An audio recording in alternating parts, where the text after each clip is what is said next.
All praises, all praises, all praises to the heavenly, holy, almighty creator of infinity and all. This is Revelations.Unveiled. Detroit. Hello, family. We are back together again, convening, converging, conjugating, and convocating. And so we are back together this evening to enjoy the savor of the company of our neighbor. We are here in peace and safety and love. And we are also covering the recommendation portion of the report of the working group of experts on people of African descent in its mission to the United States of America, as sponsored by the United Nations General Assembly. And so this is the report that was compiled by the working group of diverse agents or representatives within the United Nations General Assembly on race and international policy.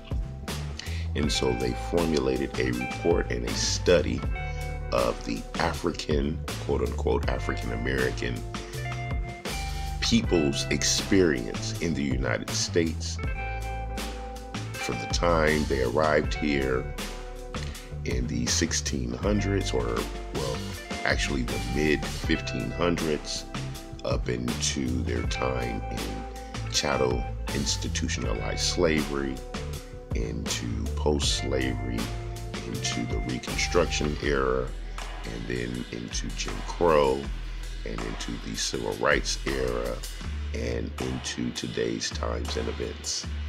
And so within their report, we were introduced to the study. We covered the background and a historical overview. We had the legal framework and the institutional policies and measures. We have reviewed the manifestations of racial discrimination within the nation. And we also saw the disparities in criminal justice and the barriers to civil and political participation, and the disparities in the accesses to education, health, housing, and employment, and the various reviews of the multiple forms of discrimination so imposed on members of this American population. And so we also saw the conclusions, the total overview of the whole report. And this evening, family, we will be going over the recommendations of this group of representatives of the United Nations General Assembly as it pertains to their study of the African American condition in the United States.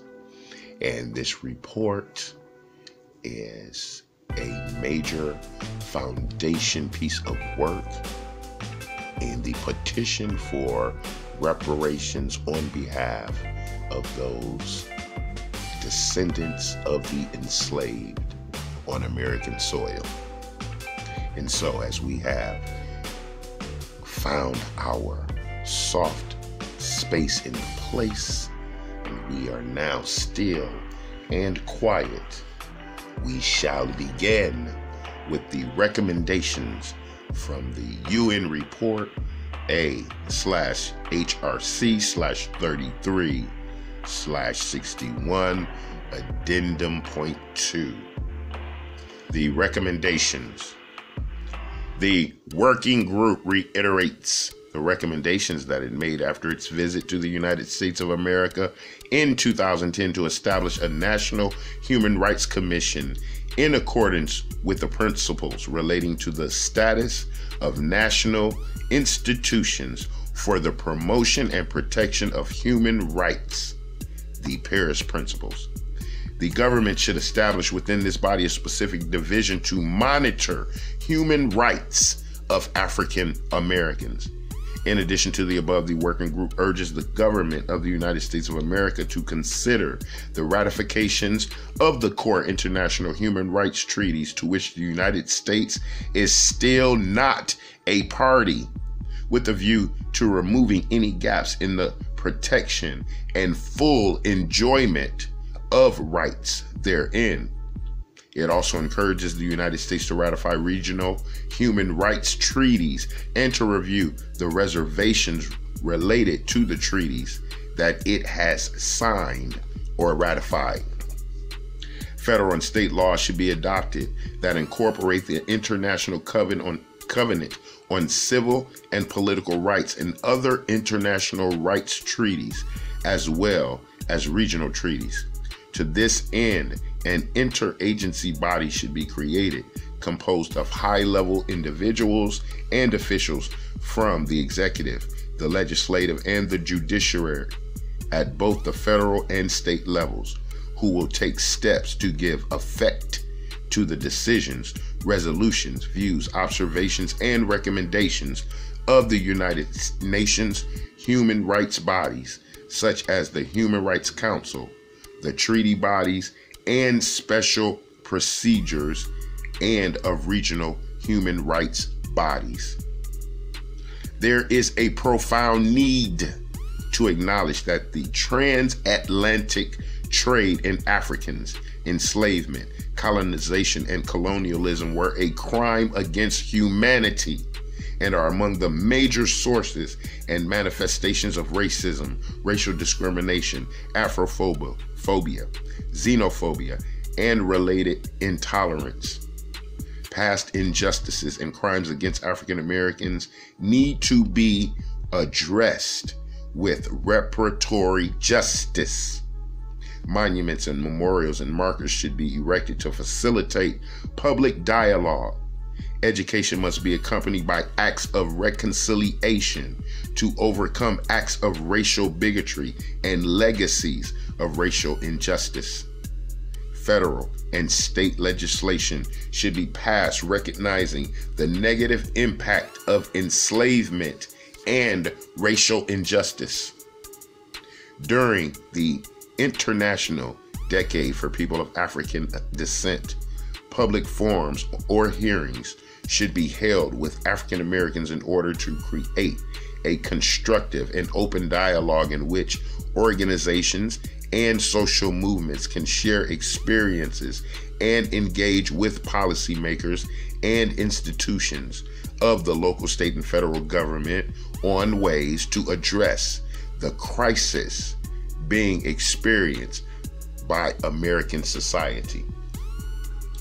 The working group encourages Congress to pass H.R. 40, the Commission to Study Reparations Proposals for African Americans Act, which would establish a commission to examine enslavement and racial discrimination in the colonies and the United States from 1619 to the present and to recommend appropriate remedies. The working group urges the United States to consider seriously applying analogs elements contained in the Caribbean Community's 10 Points Action Plan on reparations, which includes a formal apology, health initiatives, educational opportunities, an African knowledge program, psychological rehabilitation, technology transfer and financial support, and debt cancellation. The working group encourages the government of the United States of America to elaborate a national action plan to fully implement the International Convention on the Elimination of All Forms of Racial Discrimination and comprehensively address racism affecting African Americans.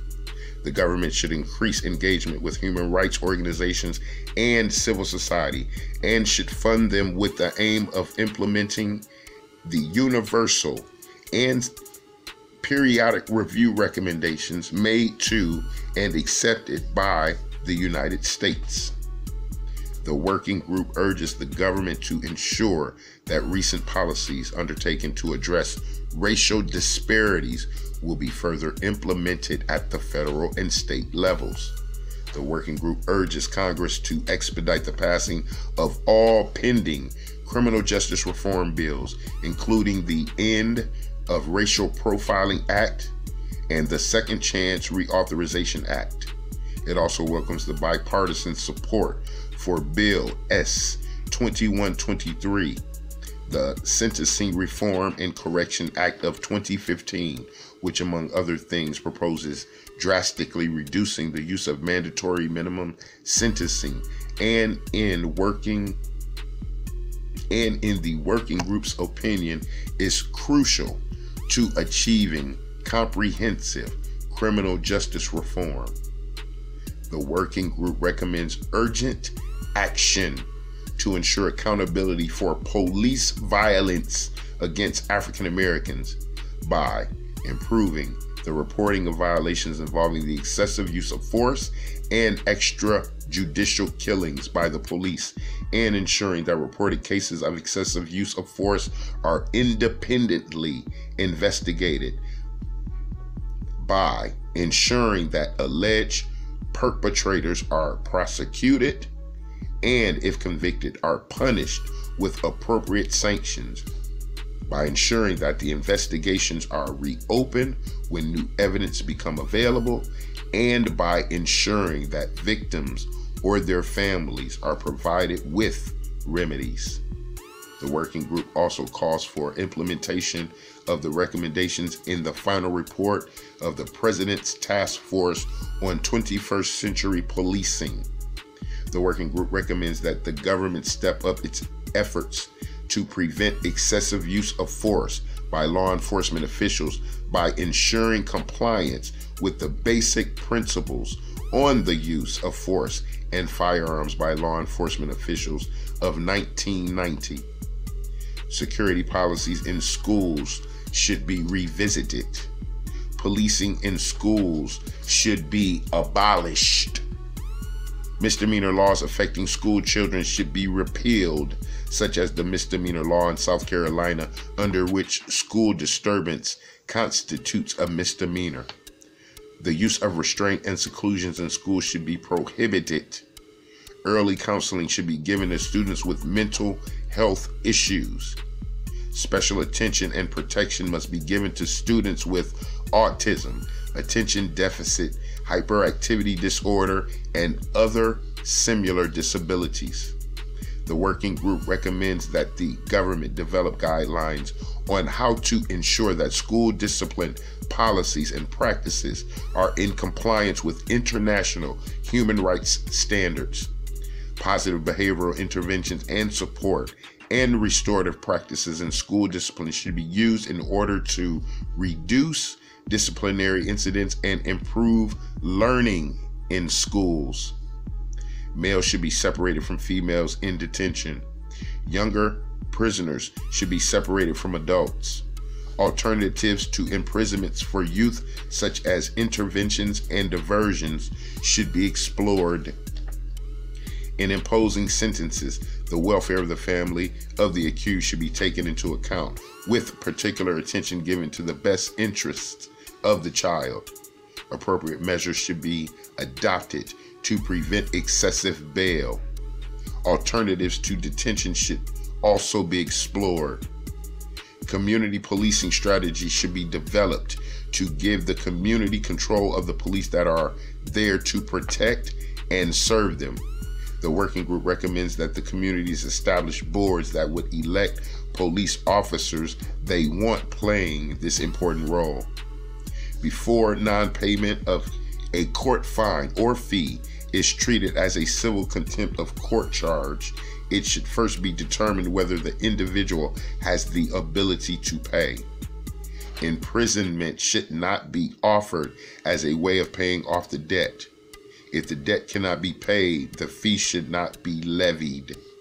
The working group also recommends that the prison reform process and policies include specific policies to address the increasing rate of incarcerations of African American women. Solitary confinement should be banned, absolutely, for being in violation of international human rights law standards, particularly those found in the Convention Against Torture and Other Cruel, inhuman, or degrading treatment or punishment, and in the standard minimum rule for the treatment of prisoners. The working group recommends that the government allow independent monitoring of places of detention in the United States, and in the connection that it consider inviting the special rapporteur on torture and other cruel, inhuman, or degrading treatment or punishment.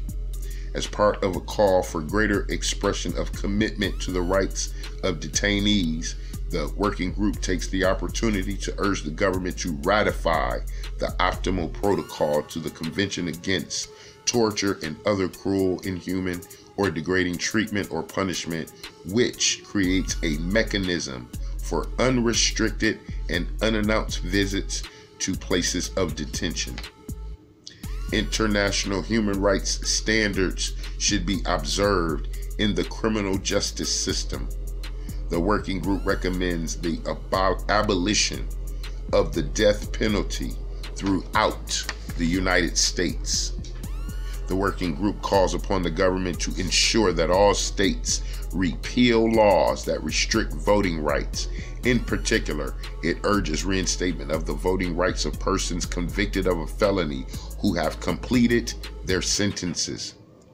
Targeted measures should be developed to raise awareness of and reduce crimes against the lesbian, gay, bisexual, transgender, queer, and intersex community, in particularly against transgender women. Asylum seekers should not be imprisoned pending a determination of their application for refugee status. The right to counsel and the right to an interpreter should be respected at all times. The working group recommends extending access to affordable care to the greater part of the population. Health policies and programs should place particular priority on access to quality and affordable health care, with targeted goals for reducing the maternal mortality of African American women. Consistently, the school curriculum in each state should reflect appropriately the history of the transatlantic trade in Africans, enslavement, and segregation. The Department of Education should study zero tolerance policies and their disparate impact on African American students. A task force should be created to specifically focus on realigning and re-engaging students who have dismissed from the educational institutions as part of a zero tolerance policy. The working group recommends upholding the rights to adequate standards of living, including adequate food, housing, and safe drinking water and sanitation. The government should immediately halt the demolition of public housing if replacement units have not been guaranteed. All such activities must be undertaken only through prior and informed consent and with the participation of the people affected. The working group urges the government to strengthen the implementation of Executive Order 128898, including through the allocation of adequate resources. The government of the United States of America should undertake a review of policies to improve protection of the environment and ensure the environmental justice is provided. The working group encourages the government to undertake impact-oriented activities in the framework of the International Decade for People of African Descent, 2015 through 2024. All right, family. So we have heard, listened to, and mentally marinated and deliberated on the recommendations of the United Nations Working Group for the study of the Africans Americans experience here on the American shores. And so this is the end of this series It has definitely been a pleasure. It has been informative. And so, family, as we are tuning our ears to the politics before us, and we're listening to the brouhaha, the dips and the dodges and the distractions and deflections to our direct question on the support of reparations for the descendants of the American enslaved or the American descendants of the enslaved. We now know that it has been studied, quantified, verified, confirmed, concluded with recommendations proposed, at least as a general or initial framework to begin the repair, the retribution, the healing of an affected nation here in the so-called land of the free and home of the brave. And so, family, now that we have put this level of information in our thought, and we know that an international body has purveyed this information, we now can put up another hard question to the political sphere in their search for presidencies and governorships and the rule of the local municipalities.